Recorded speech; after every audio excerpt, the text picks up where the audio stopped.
அல்ஹம்துலில்லாஹி ரப்பில் ஆலமீன் வஸ்ஸலாத்து வஸ்ஸலாமு அலா அஷ்ரஃபில் முர்ஸலீன்.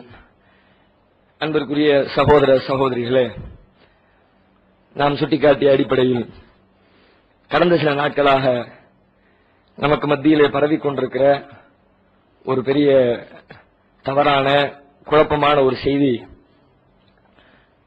நம்முடைய ஜமாத்தில் தலைவரை புறக்கணித்து விட்டு இது போன்ற மிகப்பெரிய மாநாட்டினை நடத்தியிருக்கிறார்கள் என்றெல்லாம் ஒரு செய்தி எதிரிகள் கட்டவிழ்த்து விட்டு, என்றைக்கு இந்த ஜமாத்தை நாசமாக்கலாம் என்று விரும்புகிறவர்கள் அந்த வாதங்களை துவங்கி வைத்து அது நம்முடைய மக்கள் மத்தியிலே பரவலாக சென்று கொண்டிருப்பதை பார்க்கிறோம்.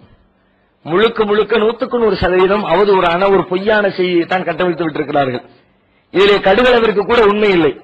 மேலோட்டமாக பார்க்கிற போது உண்மை இருப்பதை போன்று உங்களுக்கு தெரிகிறது. மேடையில பேசவில்லையே, அதை வைத்து அது உண்மைன்னு சொல்வீங்களா? அதை வச்சு அதை கன்ஃபார்ம் பண்றது எப்படி? மேடையில பேசல, அதுக்கு முன்னாடி மொத்த மாநாட்டினுடைய நிகழ்ச்சியே பேரணியில தான் துவங்குகிறது. பேரணியில பேசினாரா இல்லையா? அது நீங்க வரலாட்டி அது சம்பந்தப்பட்டவங்களை கேளுங்க, ஏன் பேச கேட்டு பண்ணுங்க, ஏன் பரப்புறீங்க? அதை பேரணியை துவக்கி வச்சது தலைவர் தான் துவக்கி வச்சு ஸ்டார்ட் பண்ணி மக்கள் அனுப்புறாரு. நீங்க லேட்டா வந்து ஆளை காணா மக்கள் கூட்டம் உள்ளுக்குள்ள வாசலுக்கு அருகாமையில நெருக்கடித்துக் கொண்டிருக்கிறார்கள். அவங்களை வந்து சரி பண்ணணும் என்று சொல்ல வேண்டிய தேவை ஏற்பட்ட உடனே நம்முடைய தலைமையுடைய காரை எடுத்துக்கொண்டு காருக்கு மேல நின்று கையில கொடியை வைத்துக் கொண்டு மக்களை அசைத்து அவர்களுக்கு போக வேண்டிய வழியை காட்டி வர வேண்டியவர்கள் உள்ளுக்குள்ளே நிறைந்த உடனே வெளியிலே அவர்களை தங்க வைப்பதற்குரிய ஏற்பாடுகள், உள்ளுக்குள்ள இடம் இருக்கும் பொழுது உள்ளணிக்கு போங்கன்னு சொல்லக்கூடிய லட்ச மக்கள் பார்த்தாங்களே, அவங்க எல்லாத்துக்கும் தெரிஞ்சிருக்கவே பங்களிப்பு இருந்துச்சா இல்லையான்னு. இந்த ஜமாத்தை பொறுத்த வரைக்கும் இது கொள்கையில் நிற்கிற ஜமாத், எந்த தனி மனிதனுக்காக நிற்கிற ஜமாத் இல்ல. வேற எந்த ஜமாத்திலையும் இல்லாத கட்டுப்பாடுகள் நம்ம ஜமாத்துல வச்சிருக்கிறோம்.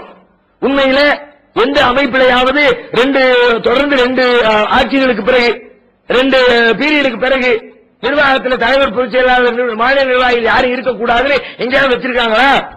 ஒரு காலத்துல வச்சிருந்தாங்க, எல்லாத்தையும் தூக்கி விட்டாங்க. ஏன்? அது அவங்க முன்னாடி நிக்கணும்னு விரும்பினாங்க, அதை ரிமூவ் பண்ணிட்டாங்க. நம்ம அமைப்புல மிச்சமா வச்சிருக்கிறோம். அதை ஏன் வச்சிருக்கிறோம்? 6 வருஷம் ஒருத்தர் இருக்கிறாரு, அவர் நல்ல அனுபவப்பட்டு இருக்கிறாரு, காவல்துறை அணுகி இருக்கிறாரு, வேறு பல விஷயங்கள் நல்ல டீல் பண்ணி நல்ல அனுபவத்தை வச்சிருக்கிறார். அவரை தூக்கி விட்டு இன்னொரு ஆளை உட்கார வைக்கணும்னு ஏன் சட்டம் வச்சிருக்கிறோம்? ஆளு மூஞ்சி நின்றக்கூடாது, மக்களுக்கு முகத்தின் மீது நம்பிக்கை வந்துடக்கூடாது, கொள்கையில நம்பிக்கை வச்சிருந்தா இங்க நிக்க. அதுக்கு தானே இந்த சட்டத்தை எல்லாம் வகுத்து வச்சிருக்கிறோம். பிறகு முகத்துக்காக இந்த முகம் இல்லை அந்த முகம் இல்லை என்ன கேள்வி? அது ஒரு கொள்கை பிடிப்புள்ள சகோதரத்தில் இந்த கேள்வி வரலாமா? தலைவர் இந்த ஆள் இந்த வேலை இவரெல்லாம் செய்யணும்னு விதி இருக்குதா? நிர்வாக குழு கூடி யாருக்கு என்ன பொறுப்பை கொடுத்தால் எது சிறப்பாக இருக்கும், யாரிடத்தில் எந்த வேலையை ஒப்படைத்தா சரியான முறையில் நடக்கும், மக்களுக்கு அதைத்தானே பார்க்கணும். மக்கள் பயன்பாட்டை கருத்தில் கொள்றதா, ஒரு ஆளுடைய போக்கத்தை கருத்தில் கொள்றதா செஞ்சிருக்கோம். இதுவரைக்கும் நம்முடைய ஜமாத்து நிக்கிறது அதுதான் நிக்குது. மாநாட்டிலே நெஞ்ச நிமிர்த்தி நம்முடைய நிறுவனர் சொல்லும் போது கூட ஆளுக்காக நிக்கல, எந்த நடிகன் இங்க இல்ல, எந்த ஹீரோவும் இல்ல, யாருக்காக நீ மக்கள் வரல என்றெல்லாம் எப்படி சொல்ல முடிஞ்சது? அந்த கொள்கை திராணி தானே நம்மளை அப்படி சொல்ல வச்சு மக்கள் மத்தியில நிலைநிறுத்தி இருக்கிறது. அதற்கு பிறகும் தலைவர் இவரை காணணும் அவரை காணணும் நீங்க கேட்டா அதுக்கு என்ன அர்த்தம்? அப்படி இருக்க கூடாது. அது ஒரு அருவருப்பாக நினைக்கணும். பொறுப்பு பதவி அதுல உட்கார்றது அது கிடைக்கிறது அது நம்மளை முன்னிலைப்படுத்தப்படுது என்பது மேலிருந்து கீழே வரைக்கும் அது ஒரு நெருப்புல வச்ச மாதிரி தான். எப்பண்டா உள்ள இருந்து வெளியில வருவோம் தான் எல்லாரும் நிக்கிறோம். எப்பண்டா அதுல இருந்து ரிலீஃப் ஆகி மற்றவரை கொண்டு உட்கார வச்சு நம்ம பின்னாடி இருந்து வேலை பார்ப்போம். எல்லாரும் வேலை பார்க்காம ஓடுறதுக்கு வெளியே வரல. இந்த ஜமாத்தை விட்டு ஓடுறதுக்காக வெளியே வருது. இந்த ஜமாத்தை விட்டு யாரு ஓடுவா? அபூ சுஃபியான் ஹிர்கலுக்கு நடந்த அந்த நிகழ்ச்சியில ஜமாத்தை விட்டு இந்த இஸ்லாமிய ஏகத்துவ கொள்கை கோட்பாட்டை விட்டு ஓடக்கூடியவங்களை பத்தி அவர் கேள்வி கேட்கிறார். ஹிர்கல் கேட்கிறார், பஹல் யர்தத்த அஹதும் மின்ஹும் சக்தத்தன் லீதீனி, இந்த ஜமாத்துல முகமது கொண்டு வந்திருக்கிற மார்க்கத்துல அவருடைய அமைப்புல உள்ளுக்குள்ள போன யாரேனும் அதை வெறுத்து விட்டு வெளியில சென்றிருக்கிறார்களா? அபூ சுஃபியான் சொல்றார், இல்ல, வெறுத்துட்டு யாரும் இதை விட்டு வெளியே போக மாட்டாங்க, போக முடியாது. போவாங்க சில பேர், அதாவது போதே இல்லைன்னு சொல்லல, போவாங்க. மார்க்கத்தை வெறுத்து கொள்கையை வெறுத்து சட்டங்களை வெறுத்து போக மாட்டாங்க. இங்க இருந்தா நம்ம காசுக்கு வெறுப்பு, காசு வருமானம் வரமாட்டேங்குது அதை வெறுத்து போவாங்க. இங்க இருந்தா மந்திரி பதவி கிடைக்காது அதை வெறுத்து போவாங்க. இங்க இருந்தா போக்கஸ் பண்ண மாட்டாங்க, ரோட்ல இறக்கி விட்டுருவாங்க அதை வெறுத்து போவாங்க. அதை வெறுத்து போனா போய் தொலைகிற அந்த முஸ்லிம் நமக்கு தேவையா? அப்படி ஒரு தலைவன் தேவையா? காசுக்கு, பணத்துக்கு, பதவிக்கு, பெருமைக்கு, பேமஸுக்கு, முகத்தை முன்னாடி காட்டுறதுக்கு. அப்படி ஒரு தலைவன் உங்களுக்கு தலைவனா இருக்க நீங்க விரும்புறீங்களா? யாருமே நம்ம விரும்பலையே. பிறகு எதுக்கு இந்த கேள்வி உங்களிடத்துல வந்துச்சு? வரவே கூடாது.